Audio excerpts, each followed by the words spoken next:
Now is a man who has the distinction of being the only former pollster now serving in Congress, which I don't know if that's really a good distinction or not these days. But anyway, it's Republican Tom Cole of Oklahoma. Congressman Cole, good to see you, sir. Hey, Chuck, great to see you as well. Look, let's do some transparency here. You and I were having a conversation about this a few weeks back. I think I made the point on the air, and you said, yeah, this might not be good for the presidency, but look no further down the ballot. You firmly believe Ross Perot kept Democrats from having bigger gains in 92 and perhaps making real gains in 96. Oh, there's no question that he did. And again, I want to state for the record, I take Mr. Trump at his word, and I'm delighted that he's going to run, as a Republican and says he's not going to be an independent. But should that happen, it's not necessarily a bad thing for down-ballot Republicans because it generates generally conservative voters coming out. That certainly was the case with Ross Perot. And while it hurt to some degree, and it's debatable at the presidential level, there's no question that higher voter turnout generally tended to vote Republican down-ballot. And as you pointed out, in 92, and I happen to be the executive director of the National Republican Congressional Committee that cycle, so I know it pretty well, we actually gained seats. It was the first time in 100 years that an incumbent president had lost and his party gained. So these multi-way races aren't always bad for you down ballot. Let me ask you about, though, top of the ticket and what it means down the ballot if there are no third-party candidates. Because there's been different people making different arguments. You've done this for a long time. You've looked at this by the numbers. How much does a down-the-ballot Republican for the House or the Senate have to overperform a losing presidential nominee in order to survive when it comes to, let's say it's Donald Trump, or some will argue Ted Cruz isn't good for down the ballot? Well, actually, it varies a lot, obviously, district by district, state by state.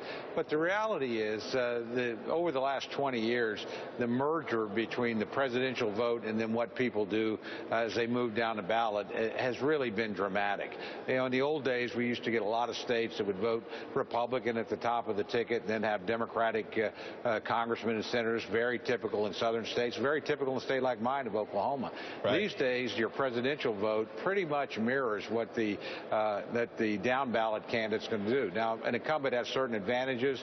They've worked the district. They know the district. They're usually better positioned and better funded than their challengers. But that vote is very, very hard to escape the undertow. I was chairman of the NRCC in the 2008 campaign, and I can tell you what happened presidentially cost us a lot of seats.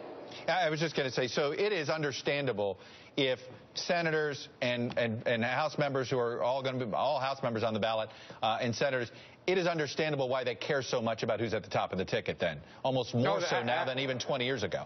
I think much more so, because, again, they know that that's going to define the nature of the race that they fight. And once a person makes that decision presidentially, then they're better than 90% likely to vote the same way congressionally. Now, again, you always have some really great candidates that either Democrat or Republican that can defy that trend. Right. But right now, we're sitting on 25 seats that Barack Obama has carried. So you want to have a very competitive presidential candidate because if normal patterns in a presidential year assert themselves in those seats, then our incumbents are going to be at a great disadvantage. We only hold 5 seats, frankly, that the president carried, but now have a Republican incumbent.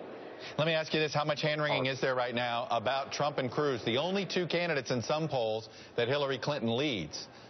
Well, I think, frankly, most members are following this with a great deal of interest. Look, both those candidates, by the way, have a lot of congressional support. So I don't want to suggest that every calculation is made on the basis of self-interest. People believe very strongly in them. They're both clearly very skillful politicians. I think Donald Trump is quite a phenomenon. When you can draw crowds like he's drawing, he may be a game changer in some ways electorally. Cruz has run an exceptionally smart campaign. So, again, I think it's a little early to tell. You're going to have to see what happens in the primaries and what the general election looks like coming out of a Republican convention. All right, but if you care about the House and Senate, then you might as well root for Donald Trump, third party. I know you can't say that, but the numbers don't lie. I wouldn't say that. But the numbers don't lie. Well, look, again, multiple conservative candidates at the top of the ticket certainly don't hurt you down ballot. They help. All right. Tom Cole, Republican from Oklahoma, and again, the only member of Congress who polled for a living. God love you, brother.